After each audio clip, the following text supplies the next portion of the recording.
প্রথম নম্বর শর্ত, ঈমান বাস্তবায়ন করার জন্য নিজের আমলে কোরআন এবং সুন্নাহর বাস্তবায়ন ঘটানো। ইন্নাল্লাহা লা ইয়ানজুরু ইলা সুওয়ারিকুম ওয়া আমওয়ালিকুম ওয়ালাকিন ইয়ানজুরু ইলা কুলুবিকুম ওয়া আমালিকুম। রাসূল কারীম সাল্লাল্লাহু আলাইহি ওয়াসাল্লাম বলেন, আল্লাহর বান্দা একটা বিষয় স্মরণ রাখবে, তোমার 3.5 হাত বডির আকার আকৃতিটা কেমন, চেহারাটা সুন্দর না কালো, পেশকারিনটা চওড়া না চেপ্টা না চিকন, তোমার বডিটা লম্বা না খাটো, তুমি কি অর্থশালী নাকি গরিব মানুষ, সেটা আল্লাহ দেখার বিষয় না। লম্বা হোক, খাটো হোক, ছোট হোক, চিকন হোক, মোটা হোক, সুন্দর হোক আর কালো হোক, সবকিছু সৃষ্টি করেছেন কে? বান্দা, সেখানে তো তোমার হাত নেই, সেখানে হাত না থাকার কারণে সেটা নিয়ে তোমার কাছে কোনো প্রশ্ন করা হবে না। তোমার শরীরের কাঠামো কেমন, এটা নিয়ে তোমার সফলতার মাপকাঠি দেওয়া যাবে না। তোমার সফলতার মাপকাঠি দেখেন কেবল আল্লাহ তোমার মনের দিকে আর তোমার আমলের দিকে। তোমার মনটা ঠিক আছে কিনা, অর্থাৎ মনের মধ্যে ঈমান আছে কিনা, আর তোমার আমলটা ঠিক আছে কিনা, ঈমানের বাস্তবায়নটা তুমি ঘটাচ্ছ কিনা, সেটাই রব দেখে। সুবহানাল্লাহ। ঈমান বাস্তবায়নের প্রথম নম্বর আমল হচ্ছে নিজের ব্যক্তিগত জীবনের মধ্যে কোরআন এবং সুন্নাহর বাস্তবায়ন ঘটানো। যার মধ্যে যত আমল বেশি, বুঝতে হবে তার মাদারবোর্ডটা তত ভালো। মোবাইলের স্ক্রিন বলেন, মোবাইলের ডিসপ্লে বলেন, যত দ্রুত চলে, বুঝতে হবে মোবাইলের ভেতরের অংশটা ভালো আছে। ডিসপ্লে যদি আটকে আটকে চলে, গ্রিন লাইন মারে, অথবা কোন অংশ কালো হয়ে যায়, বুঝতে হবে ভিতরে একটা ঝামেলা হয়ে গেছে। এখন তোমার আমল বলে দিবে তোমার ভেতরের ঈমানের অবস্থাটা কেমন। এই কথাটা এই জন্যই বলেছি, অনেক অবুঝ মুসলমান ভাইয়েরা বলে, আমি উপরে কি করি না করি আল্লাহ জানে আমার মনের খবর, বলে কি বলে না? আরে আল্লাহ মনের খবর জানে, সেটা তো ঠিক আছে, কিন্তু আল্লাহ মনের অবস্থাটা দেখার জন্য আমল বাস্তবায়ন করার কথা বলেছেন কি বলেন না? তাহলে উপরে আমল বাস্তবায়ন না করে এই কথা দাবি করা, আমার ঈমান ঠিক আছে, আমি কি বুঝি, কি চিন্তা করে সেটা আল্লাহ জানে, এই কথা বলা একটা বোকামি ছাড়া কিছুই নয়। আল্লাহ মনের খবর জানেন, সেটাও ঠিক। আবার আল্লাহ মনের খবরটাকে 3.5 হাত বডির মধ্যে বাস্তবায়ন করার জন্য বলেছেন, সেটাও তো ঠিক। এখন আপনি আল্লাহর উপর ছেড়ে দিলেন, আল্লাহ আমার মনের খবর জানে, আমার মনে ঈমান বদ্ধমূল, মুখে আমি যাই বলি না কেন মনে তো ঈমান বদ্ধমূল, এটা একটা বোকামি আর কিছু নয়। দোনোটাই তো আল্লাহর কথা, একটা মেনে আরেকটাকে ছেড়ে দিবেন, আল্লাহকে মান্য করলেন নাকি অমান্য? মুসলমান ভাইয়ারা আমার, তৃতীয় নম্বর জিনিস হচ্ছে ঈমানের বাস্তবায়ন ঘটানোর জন্য, তামাম খাসারা এবং ক্ষতি থেকে বাঁচার জন্য, দুনিয়াতে মুক্তি, পরকালের নাজাতের জন্য মহান রব্বুল আলামিন তৃতীয় নম্বর শর্ত যেটা করেছেন, ওয়াতাওয়াসাউ বিল হক। আল্লাহ পাক রব্বুল আলামিন বলেন, বান্দা নিজে তো ঈমান আনয়ন করেছ, দ্বিতীয় নম্বর শর্ত নিজে আমলে বাস্তবায়ন করেছ। বান্দা আমার 5 ওয়াক্ত নামাজ ঠিক মতো আদায় করো, রমজান মাসে ঠিক মতো রোজাগুলো পালন করো, অর্থ সম্পদ হলে যাকাত দিয়ে থাকো, হজ সুন্দর মতো পালন করে থাকো, আর অন্যান্য এভরিথিং যত আমল রয়েছে সকল আমলগুলো তুমি ঠিক মতো পালন করো, নিজে নিজে করো। এখনো পর্যন্ত তুমি কামেল হও নাই, এখনো পর্যন্ত তুমি পরিপূর্ণ হও নাই। বান্দা তুমি যদি কামেল হতে হয়, তৃতীয় নম্বর শর্তটা শুনে না। তৃতীয় নম্বর শর্ত হচ্ছে ওয়াতাওয়াসাউ বিল হাক্কি। এ আমার বান্দা, যারা ঈমান আনয়ন করেছো, নিজে আমলে সালেহ করো, এই পর্যন্ত ক্ষান্ত থাকলে হবে না। ওয়াতাওয়াসাউ বিল হাক্কি, নিজে যেমন হক পথে চলো, নিজের প্রতিবেশী আত্মীয় স্বজনকেও হক পথের দাওয়াত দিতে হবে, কি হবে না? উ আনফুসাকুম আহলিকুম নারা, আল্লাহ পাক রব্বুল আলামিন অন্য ভাষায় বলেছেন, এ আমার বান্দা, কু আনফুসাকুম আহলিকুম নারা, তুমি নিজেকে জাহান্নামের আগুন থেকে বাঁচাও, নিজেকে অসৎ পথ থেকে বাঁচাও, নিজেকে চুরি ডাকাতি থেকে বাঁচাও, নিজেকে অন্যের সম্পদ আত্মসাৎ থেকে বাঁচাও। নিজে যেমন বাঁচবে, নিজের আত্মীয় স্বজনকেও তো বাঁচাতে হবে। নিজে খাও, সন্তানকে খাওয়াও না, তোমাকে মানুষ মানুষ বলবে না। নিজে খাও, মা বাবাকে খাওয়াও না, তোমাকে মানুষ মানুষ বলবে না। নিজে খাও, নিজের স্ত্রীকে খাওয়াও না, তোমাকে মানুষ মানুষ বলবে না, বলবে অমানুষ, পশুর জাত, ঠিক কিনা? পশু নিজে খেলেই চলে, অন্য কাউকে খাওয়াতে হয় না। তুই তো মানুষ হয়েও পশুর কাতারে নাম লিখেছিস, নিজে খাস, অন্য কারো খবর নিস না। যদি খাবার বিষয়টা এমন হয়ে থাকে, ভাবুন তো একবার, যেই কারণে দুনিয়াতে মুক্তি পাবে, পরকালীন সারা জীবনের জন্য আবদুল আবাদ হায়াতের জন্য নাজাত পেয়ে যাবে, জাহান্নামের আগুন থেকে বেঁচে জান্নাতবাসী হয়ে যাবে, সেই বিষয়টা কতটুকু মাথায় রাখা দরকার। এ কারণে আল্লাহ বলেছেন, কু আনফুসাকুম ওয়া আহলিকুম নারা, আমার বান্দা, আগে নিজেকে জাহান্নাম থেকে বাঁচাবা, ঠিক আছে, কিন্তু পাশাপাশি আহারে নিজেকে তো বাঁচাবা। অনেকে মনে করে আগে নিজে বাঁচি, আগে তো নিজে বাঁচবেন, ঠিক আছে, নিজে বেঁচে অন্যদের জন্য বাঁচতে হবে। নিজে বাঁচাটা নিজের জন্য নয়, কথা বলেন, নিজে বাঁচাটা নিজের জন্য নয়। ড্রাইভার নিজের জন্য বাঁচবে না, ড্রাইভার যাত্রীদেরকে বাঁচানোর জন্য বাঁচতে হবে, কথা বলেন। নিজে বাঁচাটা নিজের জন্য নয়, নিজে বাঁচাটা অন্যদের জন্য। এই কথাটা মহান রব্বুল আলামিন অন্য আয়াতের মধ্যে আরো চমৎকার করে বলেছেন, কুনতুম খায়রা উম্মাতিন উখরিজাত লিন-নাস, কুনতুম খায়রা উম্মাতিন উখরিজাত লিন-নাস তা'মুরুনা বিল মা'রুফি ওয়া তানহাউনা আনিল মুনকার। এই আখিরি জামানার পয়গম্বরের উম্মত তোমাদেরকে বলছি, কুনতুম, তোমরা হচ্ছো খায়রা উম্মাতিন, পৃথিবীতে আদম থেকে নিয়ে এই পর্যন্ত যত উম্মাহ পৃথিবীতে এসেছে, যত জাতি পৃথিবীতে এসেছে, সকল জাতির মধ্যে আমি তোমাদেরকে শ্রেষ্ঠত্বের পতাকা দিয়ে দিলাম। সুবহানাল্লাহ। শ্রেষ্ঠত্বের পতাকা আদম নবীর উম্মত থেকে নিয়ে প্রিয় নবী মুহাম্মদুর রাসূলুল্লাহ সাল্লাল্লাহু আলাইহি ওয়াসাল্লামের উম্মত পর্যন্ত যত উম্মত, অসংখ্য উম্মত দুনিয়াতে এসেছে, কি আসে নাই?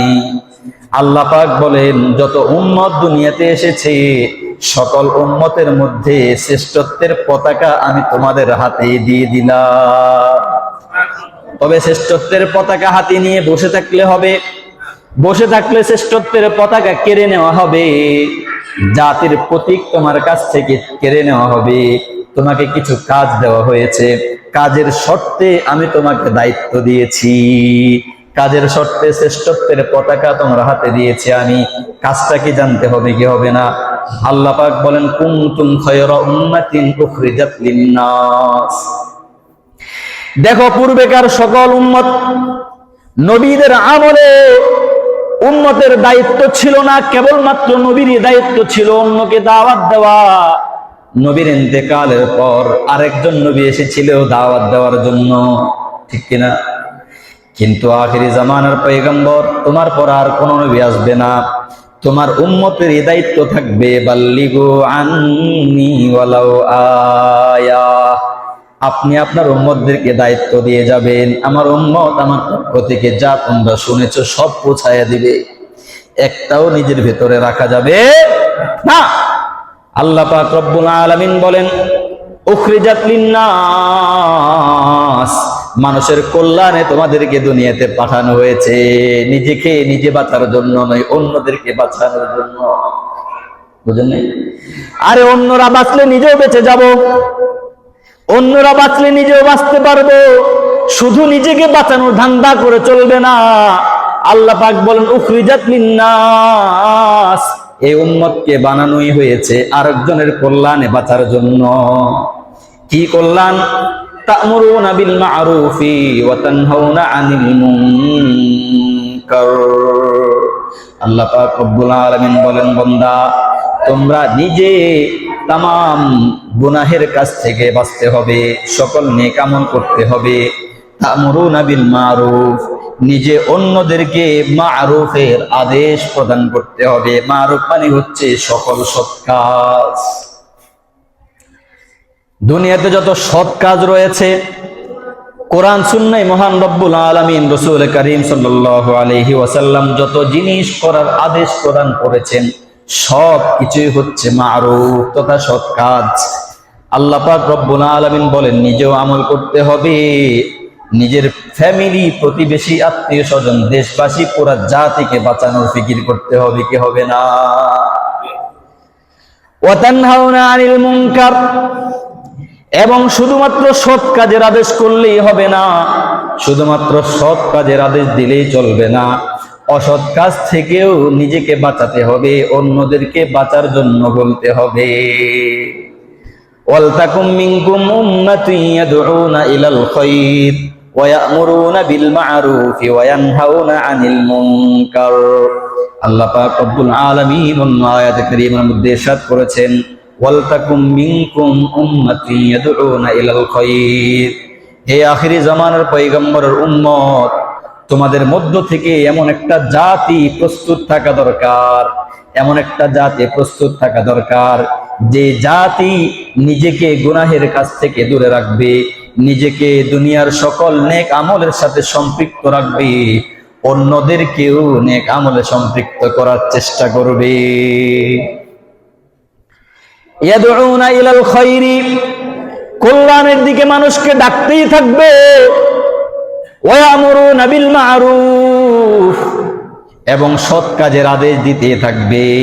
ওয়া ইয়ানহাউনা আনিল মুনকার, এবং সকল অসৎ কাজ থেকে মানুষকে, সমাজের লোকদেরকে, দেশের লোকদেরকে ফেরাতে থাকবে। আল্লাহ পাক রব্বুল আলামিন অন্য আয়াতে কারীমার মধ্যে ইরশাদ করেছেন, তাআওয়ানু আলাল বিররি ওয়াত তাকওয়া ওয়া লা তাআওয়ানু আলাল ইসমি ওয়াল উদওয়ান। আল্লাহ পাক বলেন, আমার বান্দা দুনিয়াতে কত মানুষ কত জিনিসের জন্য সাহায্যের হাত বাড়ায় কি বাড়ায় না? কথা বলেন না কেন?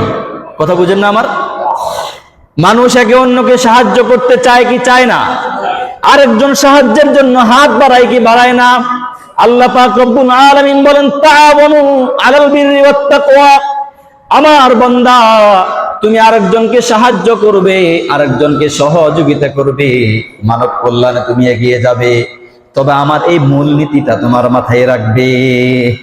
তাআওয়ানু আলাল বিররি ওয়াত তাকওয়া ওয়া লা তাআওয়ানু আলাল ইসমি ওয়াল উদওয়ান। তোমার মন মানসিকতা বড় প্রশস্ত, তুমি বড় মনের অধিকারী, সাহায্য করবে তো কোন পথে সাহায্য করবে সেই মাপকাঠি আমার কাছ থেকে নিতে হবে, কি হবে না? তাআওয়ানু, তোমরা একে অপরকে সাহায্য করতে থাকো, সহযোগিতা করতে থাকো, হেল্প করতে থাকো, নসরত করতে থাকো, আলাল বিররি ওয়াত তাকওয়া, নেক কাজ এবং তাকওয়ার পথে। অর্থাৎ দুনিয়াতে যত নেক কাজ রয়েছে, সৎ কাজ রয়েছে, সকল সৎ কাজে সৎ পথে একে অন্যকে সহযোগিতা করতে থাকো। ওয়াত তাকওয়া, তাকওয়ার পথে একে অন্যকে সহযোগিতা করতে থাকো। সমাজের মধ্যে যদি কল্যাণের পথে, তাকওয়ার পথে, নেকের পথে একে অন্যকে সহযোগিতা করতে থাকে, আমি আপনাকে সহযোগিতা করলাম, আপনি আমাকে সহযোগিতা করলেন, সমাজটা না কত চমৎকার হতো। নেক কাজে সহযোগিতা নাই, বরং ইমাম সাহেব যদি, বক্তা সাহেব যদি, মাওলানা সাহেব যদি সৎ কাজের আদেশ দেয়, অসৎ কাজ থেকে বারণ করে, নিজের চামড়ায় যদি লেগে যায়, বিরুদ্ধে স্লোগান শুরু হয় কি হয় না? আরে বকরদল মুসলমান, নিজেকে তো চিনলা না, তুমি কত উৎকৃষ্ট একটা জাতি, মহান রব্বুল আলামিন তোমাকে উত্তম উম্মত হিসেবে ঘোষণা দিয়েছেন। তুমি তো ইংরেজদের পা চাটা আর গোলামি করার জন্য, আব্রাহাম লিঙ্কনের গোলামি করার জন্য আল্লাহর আদেশকে ছেড়ে দিয়ে আল্লাহর দেওয়া দ্বারক বাহকদের বিরুদ্ধে কটাক্ষ করা শুরু করেছো। এই দায়িত্ব আল্লাহ তোমাকেও দিয়েছে। বোকার দল, তুই তো দায়িত্ব পালন করস না। আল্লাহর দায়িত্ব যারা পালন করে তাদের বিরুদ্ধে গুতাগুতি শুরু করে দিস। দেয় কি দেয় না? মুসলমান না হিন্দু না বৌদ্ধ খ্রিস্টান? কথা কয় না? ইহুদি খ্রিস্টান বৌদ্ধদের কাজই তো হচ্ছে মুসলমানদেরকে পিন দেওয়া, মুসলমানদেরকে খোঁচা দিয়ে জাহান্নামের আগুনে ফালানোর চেষ্টা করা, দরিয়ায় ডুবিয়ে মারানোর চেষ্টা করা, আগুনে পোড়ায় মারানোর চেষ্টা করা। তুই মুসলমান হইয়া কিভাবে আল্লাহর দায়িত্ব যারা পালন করে তাদেরকে খোঁচাখুচি করো? অবুঝ মুসলমান। দায়িত্বটা কে দিয়েছেন? দায়িত্ব দিয়েছেন তোকে যে সৃষ্টি করেছে, আমাকে যে সৃষ্টি করেছে, আমাদের সবাইকে যিনি সৃষ্টি করেছেন তার দায়িত্ব পালন করতে গেলে তুই কেন বাধা দিস? তুই যদি পালন করতে না পারিস, চুপচাপ ঘরের ভিতরে গিয়া বসে থাক, ইঁদুরের মতো। ইঁদুরের মতো গিয়া ঘরের ভিতরে বসে থাক। যারা সৎ কাজের আদেশ দিবে, অসৎ কাজ থেকে মানুষকে বারণ করবে, তাদেরকে বাধা দিস না, কারণ এটা আল্লাহর দায়িত্ব। আল্লাহর দেওয়া কি দায়িত্ব? তুই তো তোর নেতার দেওয়া দায়িত্ব পালন করতে সচেষ্ট, তুই তো তোর লিডারের দায়িত্ব পালন করতে সচেষ্ট। তোর আরেক ভাই আল্লাহর দেওয়া দায়িত্ব পালন করে, সেখানে তোর কেতন এত নাক গলাগুলি চলে। বারণ কেন করবেন না? জনাবে রাসূল কারীম সাল্লাল্লাহু আলাইহি ওয়াসাল্লাম বড় হুমকি দিয়ে বলেছেন, হে আমার উম্মতেরা ভালোভাবে স্মরণ রাখবে, আল্লাহর দেওয়া আদেশ সৎ কাজে আদেশ করা, অসৎ কাজ থেকে বারণ করা কার আদেশ? আল্লাহর আদেশ। জনাবে রাসূল কারীম সাল্লাল্লাহু আলাইহি ওয়াসাল্লাম এক হাদিসে পাকের মধ্যে ইরশাদ করেছেন, আমার উম্মত বেশি বেশি সৎ কাজের আদেশ দিতে থাকো, অসৎ কাজ থেকে মানুষকে ফিরাইতে থাকো। কারণ মানুষের প্রকৃতিটাই এমন, মানুষ বেশি বেশি আল ইনসানু হারিসুন ফিমা মুনিআ, যেদিকে বাধা প্রদান করা হয় মানুষ ওই দিকে একটু বেশি যায়, ঠিক নেই? যেদিকে বাধা দেওয়া হয় সেই দিকে মানুষ একটু বেশি যায়। এখানে মসজিদের মাঝখানে একটা যদি সাদা কাপড় বিছিয়ে রাখেন, তো কাউকে নিষেধ করলেন না, কেউ এটা ধরবে না। কিন্তু বাহিরে যদি একজন লোক নিষেধ করে দেয়, ভাই মসজিদের ভিতরে একটা সাদা কাগজ বিছানো আছে, এটা সাবধান, কেউ ধরবেন না, ঝামেলা আছে, দেখবেন এটা দ্রুত আসবে এটা উঠানোর জন্য। কি যে আছে এখানের মধ্যে কিচ্ছু নাই, তারপরে বাধা কেন দেওয়া হয়েছে? এই কারণে এটা উঠাবে। এটা হচ্ছে মানুষের স্বভাবজাত একটা বিষয়। এই কারণে নবী করিম সাল্লাল্লাহু আলাইহি ওয়াসাল্লাম ইরশাদ করেছেন, আমার উম্মত দেখো, তোমরা সৎ কাজের আদেশ দিতেই থাকো, অসৎ কাজ থেকে সমাজকে, মানুষকে, রাষ্ট্রকে ফেরানোর চেষ্টা করতেই থাকো। কারণ কি জানোনি? যদি তোমরা সৎ কাজের আদেশ ছেড়ে দাও, অসৎ কাজ থেকে বাধা প্রদান করা যদি তোমরা ছেড়ে দাও, এমন একটা সময় আসবে তোমরা সকলেই মিলে আল্লাহর কাছে দোয়া করবে, কিন্তু আল্লাহ তোমার দোয়া গ্রহণ করবেন না। কেমন? কত বড় কঠিন কথা! আল্লাহর কাছে দোয়া করবেন, আল্লাহ দোয়া গ্রহণ করবেন না। কেন? ওই যে সৎ কাজের আদেশ ছেড়ে দিয়েছেন, অসৎ কাজ থেকে বারণ করা ছেড়ে দিয়েছেন। সমাজের মানুষ নোংরা হতে হতে জাহিলিয়াত পর্যন্ত পৌঁছে গিয়েছে, কি যায় নাই? এখনো পর্যন্ত জাহিলিয়াতের বিরুদ্ধে কথা বললে যে কথা বলবে তার খবর আছে, এমন মন মানসিকতা আমার মধ্যেও আছে না নাই? শুধুমাত্র আমার দলের বিরুদ্ধে হয়েছে কি হয় নাই সেটা দেখার বিষয়। আমার ক্ষমতার মধ্যে কোন ধরনের বাধা আসে কি আসে না এটা দেখার বিষয়। কথাটা কার, হুকুমটা কার, কোরআনের কথা নাকি ইসলামের কথা নাকি আব্রাহাম লিঙ্কনের কথা, সেটা দেখার সময় নেই। আমার বিরুদ্ধে গিয়েছে কিনা সেটা দেখার বিষয়। এটা মানুষ নয়, এটা মানুষ না, দেখি না, মানুষ না। মানুষের প্রকৃতি এমন হতে পারে না।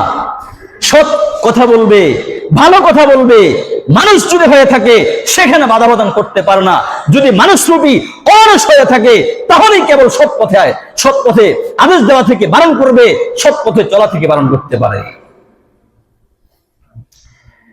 জনাবে রাসূল করিম সাল্লাল্লাহু আলাইহি ওয়াসাল্লাম ইরশাদ করেছেন, মান রাআ মিনকুম মুনকারান ফালইয়ুগাইয়িরহু বিয়াদিহি ফাইল্লাম ইস্তাতি' ফাবিলিসানিহি ফাইল্লাম ইস্তাতি' ফাবিকলবিহি ওয়া যালিকা আযআফুল ঈমান।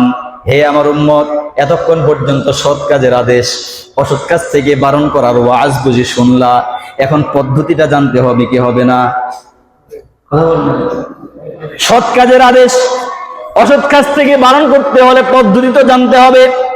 এখন ইসরায়েল ফিলিস্তিনের উপর বড় আক্রমণ করে বসেছে। দীর্ঘদিন যাবৎ ইসরায়েল ফিলিস্তিনকে ধ্বংস করে দিচ্ছে, জুলুম নির্যাতন চালিয়ে যাচ্ছে। আমার হাতে যদি শক্তি না থাকে, আমি খামাখা সেখানে গিয়ে কথা বলার তো কোনো দরকার নেই। আগুন আরো বাড়বে না কমবে? কথা বলেন না কেন? আগুন বাড়বে না কমবে?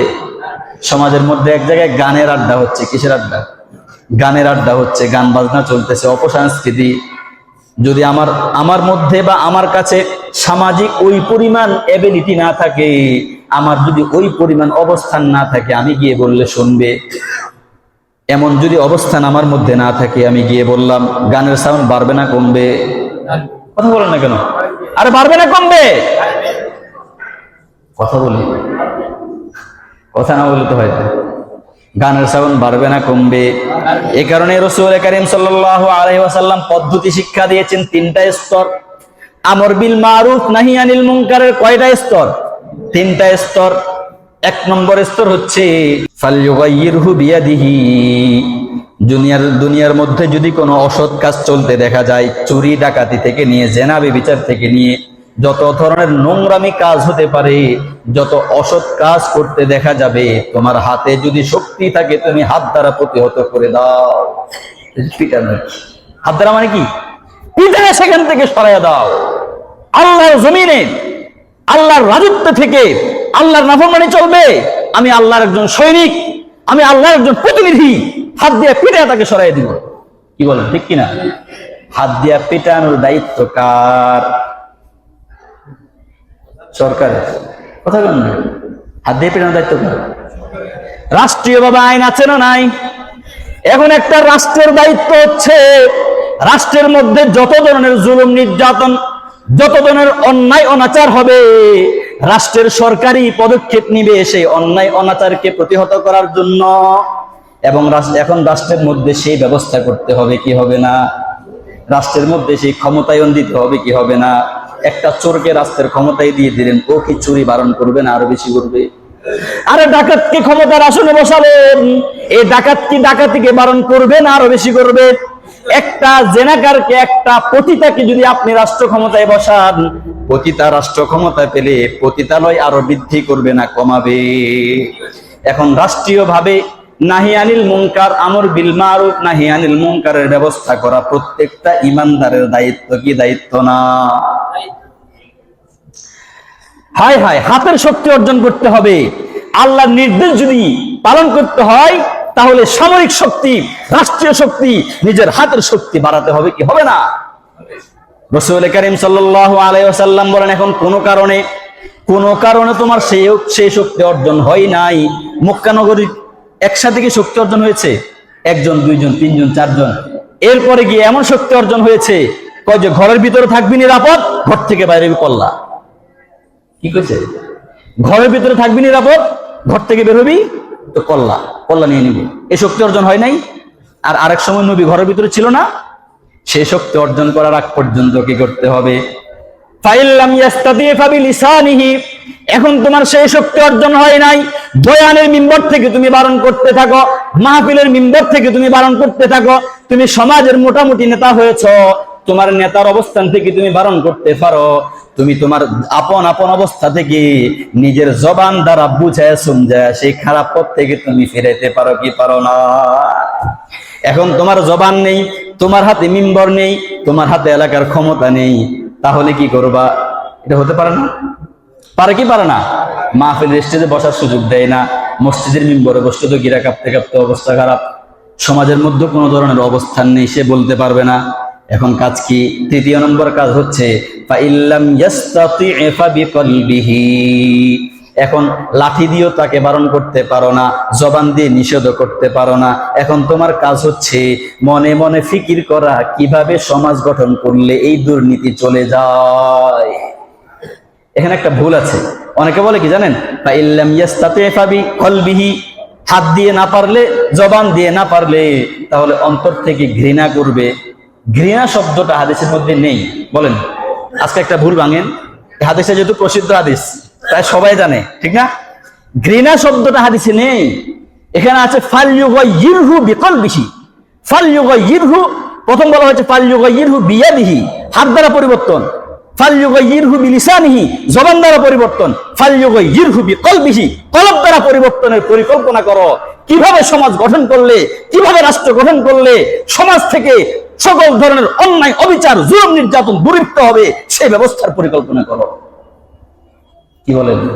পরিকল্পনা করা যাবে না? ওয়াজালিকা আযাফুল ঈমান। আল্লাহর নবী বলেন, প্রথমটাও পারলা না, প্রথমটার ব্যবস্থা করতে পারলা না, দ্বিতীয়টাও পারলা না, তৃতীয়টা করবা এখন।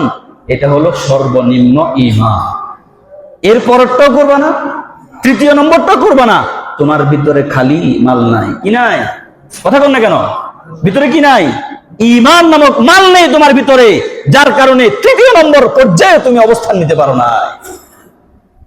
আল্লাহ পাক রব্বুল আলামিন আমাদের সকলকে সুন্দর সমাজ গড়ার তৌফিক নসিব করুন।